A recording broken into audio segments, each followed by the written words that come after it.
श्री गणेशाय नमः। बैसाख माह के शुक्ल पक्ष की नवमी तिथि को सीता नवमी मनाते हैं।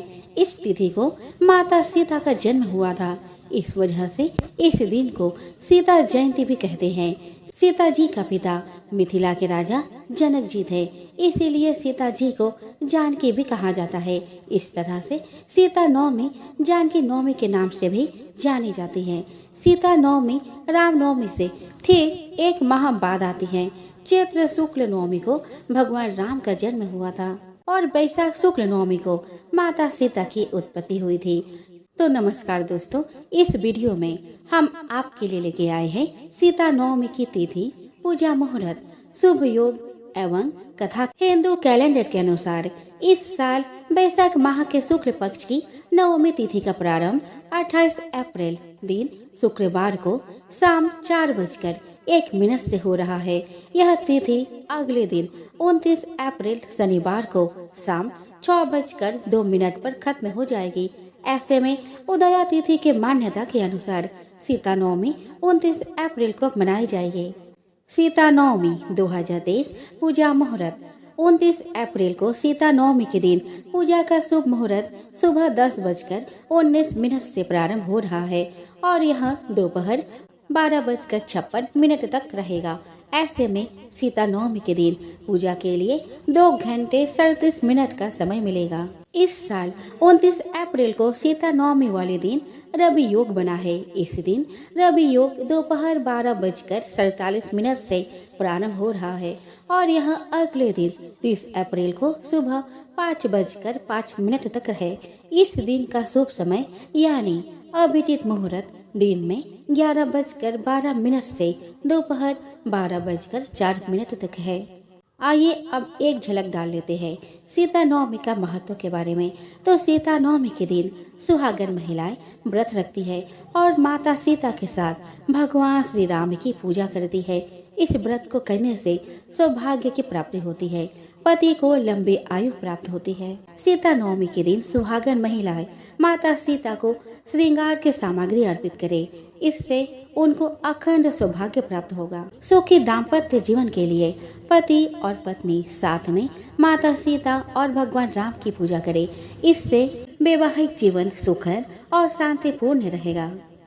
अब जान लेते हैं सीता नवमी व्रत पूजा विधि के बारे में। तो जानकी जयंती के दिन सुहागन महिलाएं अपने पति की लंबी उम्र के लिए व्रत रखती है। इस दिन कुंवारी कन्याएं उत्तम जीवन साथी की कामना से निर्जला व्रत रखकर विधिवत पूजा अर्चना करती है। इस दिन सुबह जल्दी उठकर सबसे पहले घर की सफाई करें और घर के पूजा स्थल को गंगा जल से छिड़क कर उसको स्वच्छ करें। इसके लिए 4 स्तंभों का मंडप तैयार किया जाता है। इस मंडप में भगवान राम, माता सीता, राजा जनक, माता सुनैना और हल की प्रतिमाएं विराजी जाती है।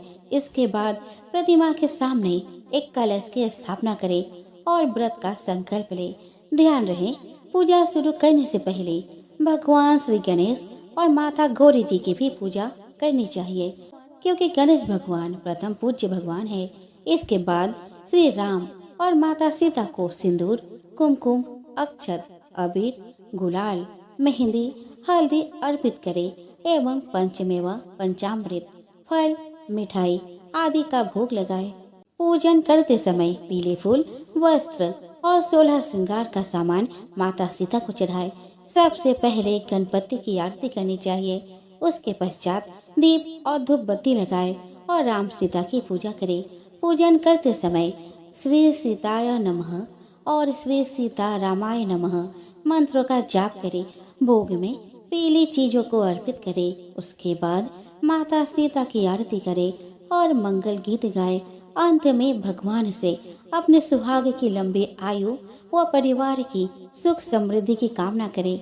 इसके बाद 10वें के दिन फिर विधि पूर्वक पूजा अर्चना के बाद मंडप का विसर्जन कर देना चाहिए। आप सुनते हैं सीता नवमी से जुड़ी पौराणिक कथाओं के बारे में। सीता नवमी की पौराणिक कथा के अनुसार मारवाड़ क्षेत्र में एक वेदवादी श्रेष्ठ धर्मपुरीन ब्राह्मण निवास करते थे। उनका नाम देवदत्त था।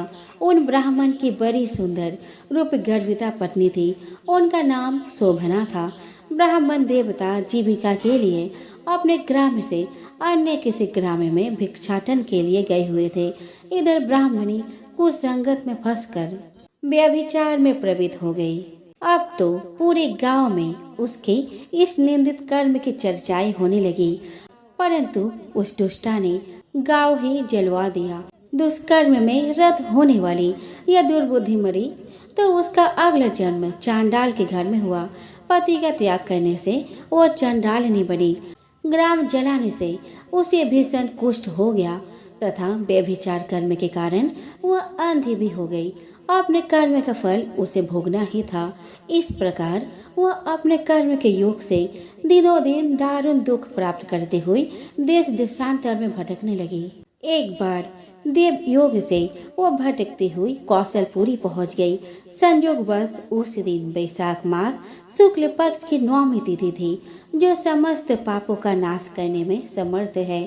सीता नवमी के पावन उत्सव पर भूख प्यास से व्याकुल वो दुखियारी इस प्रकार प्रार्थना करने लगी कि हे सज्जनों, मुझ पर कृपा कर कुछ भोजन सामग्री प्रदान करो, मैं भूख से मर रही हूँ।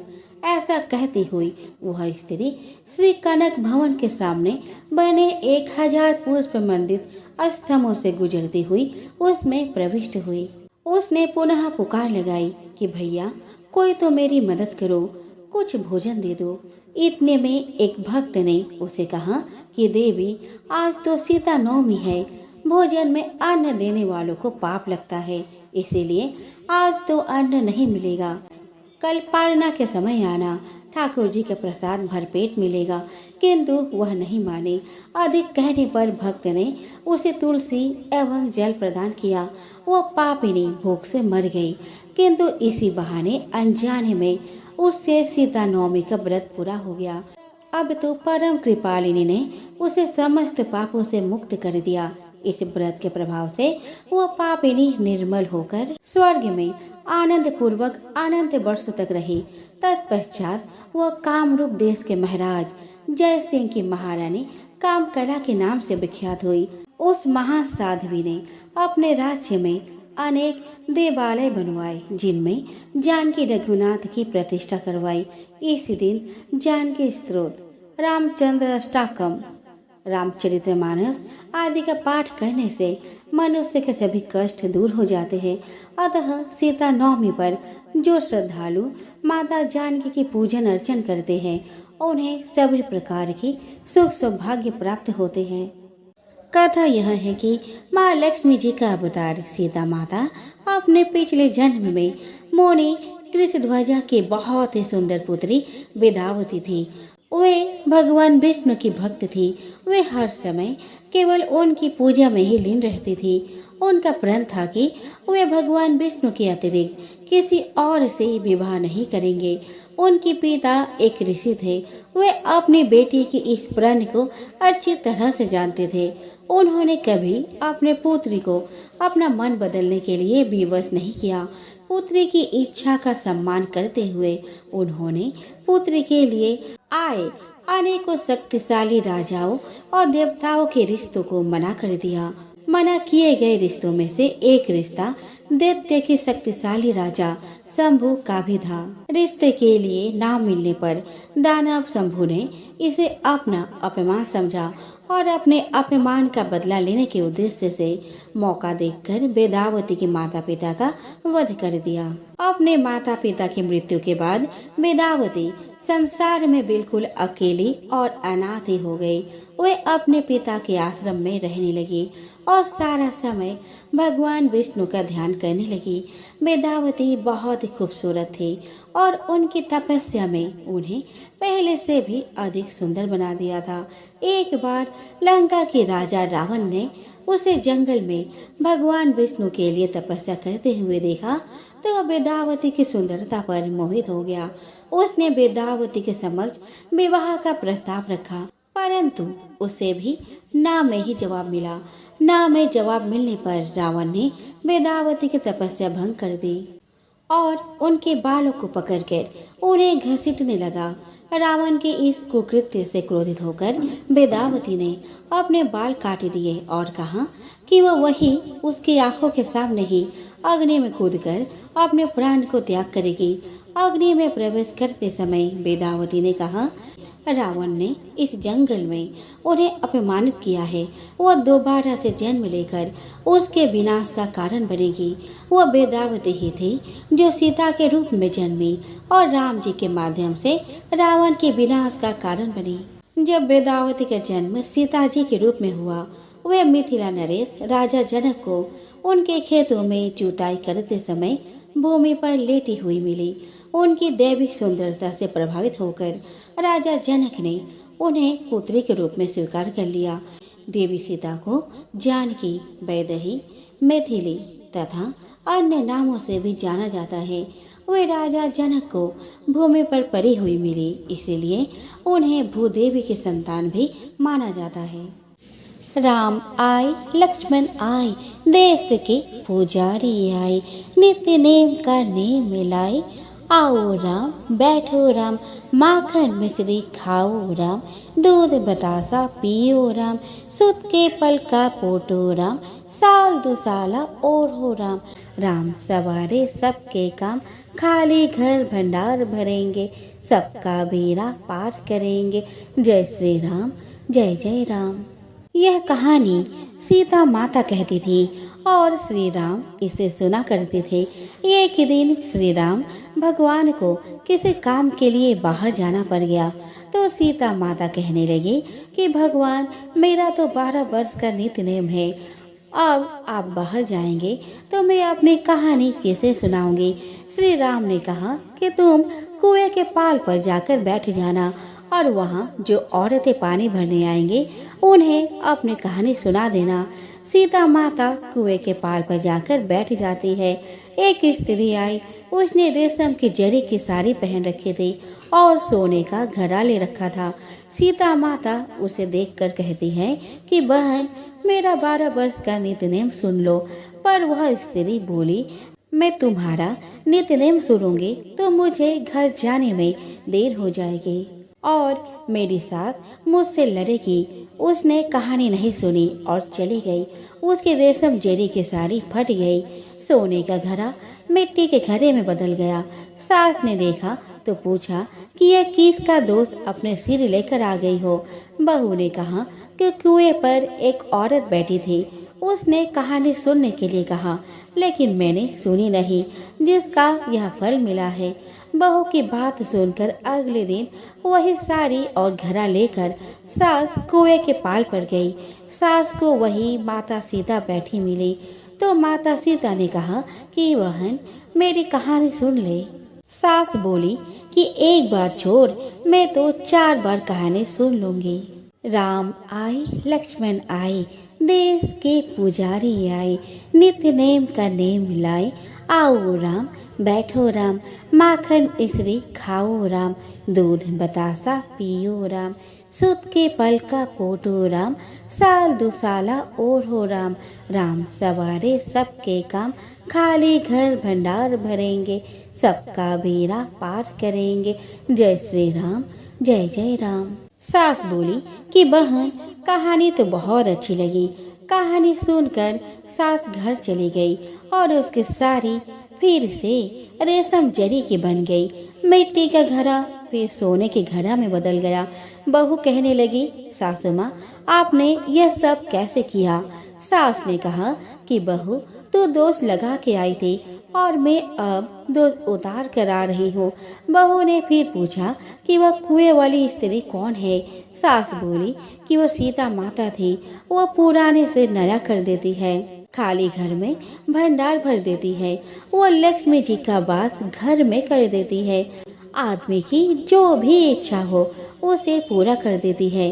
बहू बोली कि ऐसी कहानी मुझे भी सुना दो। सास बोली कि ठीक है, तुम भी सुनो, और सास ने कहानी शुरू की। राम आए, लक्ष्मण आए, देश के पुजारी आए, नित्य नेम का नेम मिलाए। आओ राम, बैठो राम, माखन इसरी खाओ राम, दूध बतासा पियो राम, सुत के पल का पोटो राम, साल दो साला और हो राम, राम सवारे सबके काम, खाली घर भंडार भरेंगे, सबका बेड़ा पार करेंगे, जय श्री राम, जय जय राम। कहानी सुनकर बहू बोली कि कहानी तो बहुत अच्छी है। सास ने कहा कि ठीक है, इस कहानी को रोज कहा करेंगे। अब सास बहू रोज सवेरे उठती, नहाती धोती और पूजा करने के बाद नित्य नेम की सीता की कहानी कहती। एक दिन उनके यहाँ एक पड़ोस की औरत आई और बोली कि बहन जरा सी आँच देना। तो वह बोली कि आज तो अभी हमने जलाई ही नहीं। पड़ोसन ने कहा कि तुम सुबह 4 बजे से उठकर फिर क्या कर रही हो? उन्होंने कहा कि सुबह उठकर हम पूजा करते हैं, फिर सीता माता की नित्य नेम की कहानी कहते हैं। पड़ोसन ने उनकी बात सुनकर फिर कहा कि सीता माता की कहानी कहने से तुम्हें क्या मिलता है? वह बोली कि इनकी कहानी कहने से घर में भंडार भर जाते हैं, सारे काम सिद्ध होते हैं, मन की इच्छा भी पूरी होती है। पड़ोसन कहती है कि बहन ऐसे कहानी तो मुझे भी सुना दो। फिर वह बोली कि ठीक है, तुम भी ये कहानी सुन लो। राम आए, लक्ष्मण आए, देश के पुजारी आए, नित्य नेम का नेम मिलाए। आओ राम, बैठो राम, माखन इसरी खाओ राम, दूध बतासा पियो राम, सुत के पल का पोटो राम, साल दो साला और हो राम, राम सवारे सबके काम, खाली घर भंडार भरेंगे, सबका बेड़ा पार करेंगे, जय श्री राम, जय जय राम। सारी कहानी सुनने के बाद पड़ोसन कहने लगी कि बहन कहानी तो मुझे बहुत अच्छी लगी। अब वह पड़ोसन भी नित्य नेम सीता माता की कहानी कहने लगी। कहानी कहने से सीता माता ने पड़ोसन के भी भंडार भर दिए। हे सीता माता, जैसे आपने उनके भंडार भरे वैसे ही आप हमारे भी भंडार भरना, कहानी सुनने वाले के भी और कहानी कहने वाले के भी। एक समय की बात है कि विष्णु भगवान का विवाह लक्ष्मी जी के साथ निश्चित हो गया। विवाह की तैयारी होने लगी। सभी देवताओं को निमंत्रण भेजे गए, परंतु गणेश जी को निमंत्रण नहीं दिया गया। कारण जो भी रहा हो, अब भगवान विष्णु की बारात जाने का समय आ गया। सभी देवता अपने पत्नियों के साथ विवाह समारोह में आए। उन सब ने देखा कि गणेश जी कहीं दिखाई नहीं दे रहे हैं।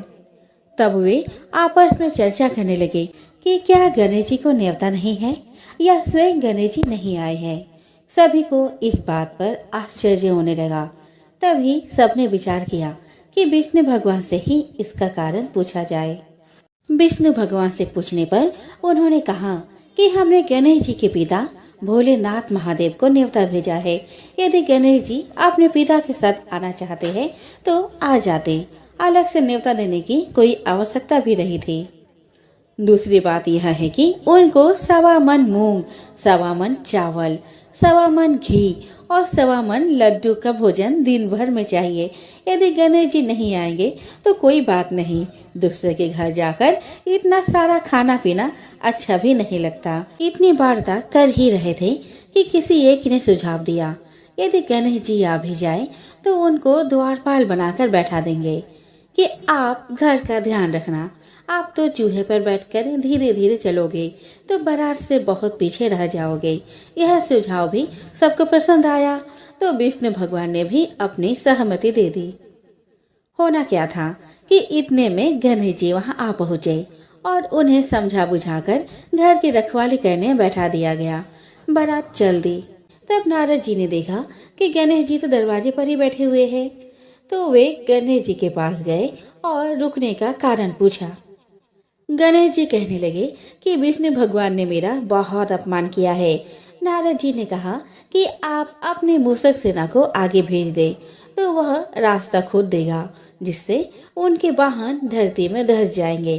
तब आपको सम्मान पूर्वक बुलाना पड़ेगा ही। अब तो गणेश जी ने अपनी मूषक सेना जल्दी से आगे भेज दी और उसकी सेना ने जमीन को खोखला कर दिया।